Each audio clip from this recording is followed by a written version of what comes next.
Halo teman-teman, perkenalkan nama saya Yulkartin Anna Mardia Ardila Tukan.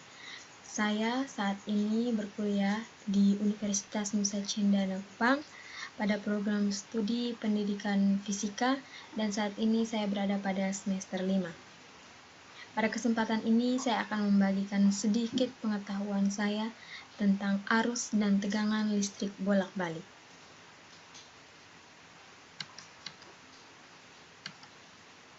Arus dan tegangan listrik bolak-balik atau alternating current AC, yaitu arus dan tegangan listrik yang arahnya selalu berubah-ubah secara kontinu atau periodik terhadap waktu dan dapat mengalir dalam dua arah. Nilai arus dan tegangannya selalu berubah-ubah sesuai dengan fungsi waktu. Pada arus dan tegangan bolak-balik terdapat berbagai macam nilai arus dan tegangan. Nilai-nilai tersebut dapat diamati menggunakan osiloskop. Arus bolak-balik atau AC digunakan secara luas untuk penerangan maupun peralatan elektronik. Besarnya arus dan tegangan bolak-balik ditentukan dengan persamaan berikut. I sama dengan I max sin omega T dan V sama dengan V max sin omega T. Dengan I adalah tegangan sesaat, V adalah tegangan sesaat, I adalah arus sesaat, Vm adalah tegangan maksimum, Im adalah arus maksimum, omega adalah frekuensi sudut, T adalah periode, F adalah frekuensi, dan T adalah waktu. Berikut adalah gambar dari grafik tegangan dan arus bolak-balik. Selanjutnya kita akan mempelajari tentang nilai RMS atau efektif. Arus dan tegangan efektif adalah nilai arus dan tegangan bolak-balik yang memberi efek panas atau kalor yang sama dengan suatu nilai arus dan tegangan searah. Apabila tegangan dan kuat arus diukur dengan alat ukur arus bolak-balik seperti voltmeter AC atau multimeter, nilai yang ditunjukkan oleh alat tersebut merupakan nilai efektifnya. Vf sama dengan V maksimum per akar 2 dan IF sama dengan I maksimum per akar 2. Yang berikutnya, arus dan tegangan rata-rata. Harga rata-rata arus bolak-balik adalah harga yang dianggap setara dengan harga arus searah yang tetap memindahkan sejumlah muatan yang sama dalam waktu yang sama. IR sama dengan 2 IM per Pi dan VR sama dengan 2 VM per Pi. Rangkaian arus bolak-balik. Yang pertama, mari kita lihat mengenai rangkaian resistor. Ini adalah gambar rangkaian resistor, di mana gambar ini memperlihatkan sebuah rangkaian yang hanya memiliki sebuah elemen penghambat dan generator arus bolak-balik. Hukum Ohm menyatakan bahwa besarnya tegangan adalah sesuai dengan kuat arus dikalikan hambatan, dan secara matematis dinyatakan dengan V sama dengan I kali R atau I sama dengan VR per R. Dari situ didapatkan I sama dengan Vm sin omega T per R sama dengan I sin omega T. Dengan demikian, pada rangkaian resistor juga akan berlaku hubungan Im sama dengan V maksimum per R atau V maksimum sama dengan I maksimum dikali R. Kemudian I efektif sama dengan V efektif per R atau V efektif sama dengan I efektif dikali dengan R. Ini adalah gambar grafik dari arus dan tegangan pada R dalam rangkaian arus AC.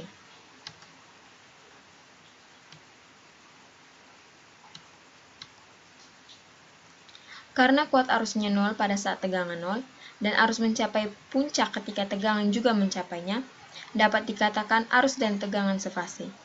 Sudut fase arus sama dengan sudut fase tegangan. Jika sudut fase sama, dalam diagram fasor akan tampak segaris. Tanda panah pada sumbu vertikal adalah nilai-nilai saat. Berikut ini adalah gambar dari diagram fasor. Yang kedua, rangkaian induktif.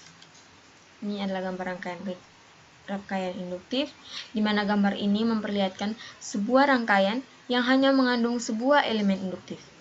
Hambatan pada rangkaian induktif yang dilalui arus bolak-balik didefinisikan sebagai reaktansi induktif atau XL yang dirumuskan dengan XL sama dengan omega L, di mana omega sama dengan kecepatan sudut.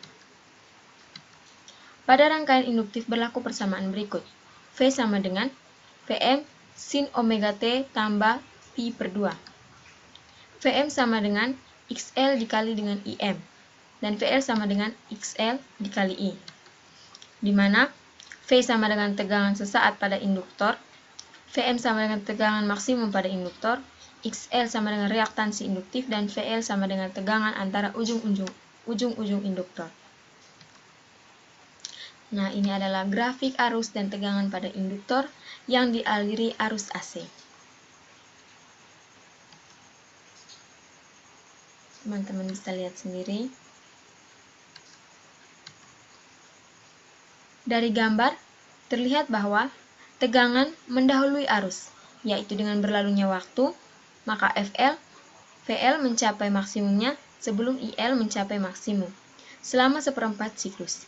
Diagram fasor untuk induktor adalah sebagai berikut.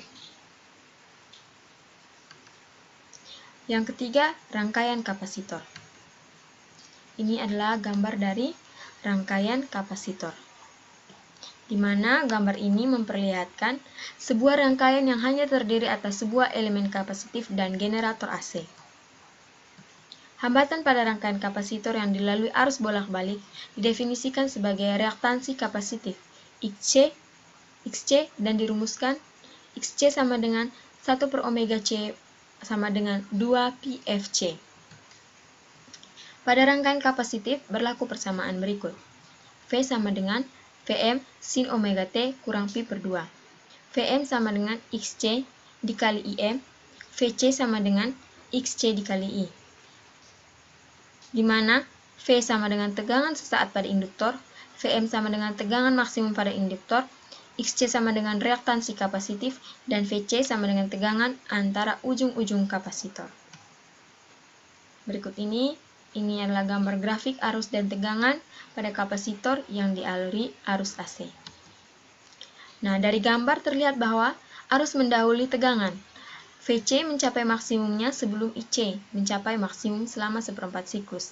Diagram fasor untuk kapasitor adalah sebagai berikut.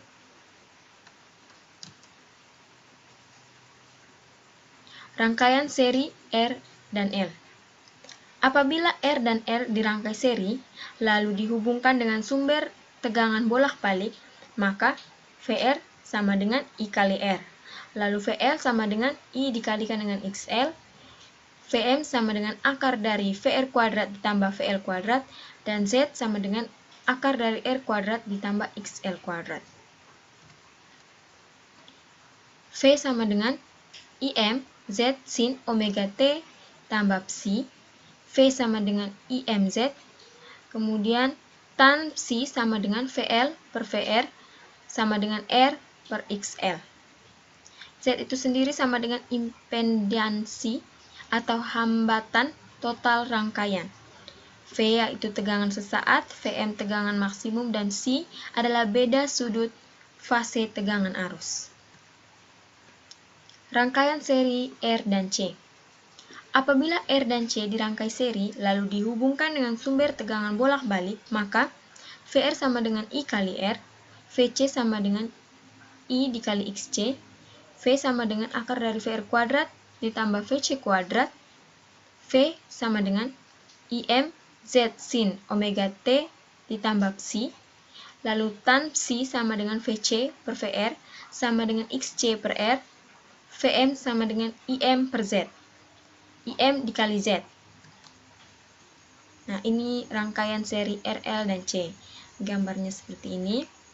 Apabila R, L, dan C dirangkai seri lalu dihubungkan dengan sumber tegangan bolak-balik, maka VR sama dengan I kali R, Vc sama dengan I dikali XC, VL sama dengan I dikali XL, lalu V sama dengan akar dari VR kuadrat ditambah VL kuadrat kurang Vc kuadrat, Z sama dengan akar dari R kuadrat ditambah XL kuadrat kurang XC kuadrat, dan tan psi sama dengan VL kurang Vc per VR atau XL kurang XC per R. Dengan ketentuan, apabila XL lebih besar dari XC, maka rangkaian bersifat induktif karena psi positif. Dan apabila XL kurang dari XC, maka rangkaian bersifat kapasitif karena psi bernilai negatif. Dan apabila XL sama dengan XC, maka rangkaian bersifat resistif. Terjadi resonansi Z sama dengan R sama dengan 0. Kecepatan dan sudut dirumuskan dengan VR sama dengan 1/2pi dikali dengan akar dari 1/LC dan omega R sama dengan akar dari 1/LC sama dengan 2pi FR. Nah, selanjutnya kita akan masuk ke dalam contoh soal. Contoh soal di sini ada 3 contoh soal, namun yang kita bahas di sini hanya untuk nomor 1. Suatu resistor dihubungkan dengan tegangan dari PLN. Saat diukur dengan menggunakan voltmeter, nilai tegangan menunjukkan 20 volt. Jika frekuensi pada tegangan PLN 50 Hz, berapakah tegangan maksimum dan persamaan tegangan pada resistor? Diketahui, tegangan efektif sama dengan 20 volt, frekuensi sama dengan 50 Hz. Ditanya, tegangan maksimum dan persamaan tegangan. Tegangan maksimum sama dengan tegangan efektif di akar, kemudian dikali dengan akar 2. Sama dengan 20 volt dikali akar 2 sama dengan 20 akar 2 volt. Lalu persamaan tegangannya, V sama dengan V maksimum sin 2pi Ft sama dengan 20 akar 2 sin 2pi kali 50T sama dengan 20 akar 2 sin 100pi T. Nomor 2 dan nomor 3, teman-teman bisa mempelajarinya sendiri. Nah, demikianlah materi yang saya bawakan hari ini. Semoga bermanfaat untuk teman-teman sekalian. Sekian dan terima kasih.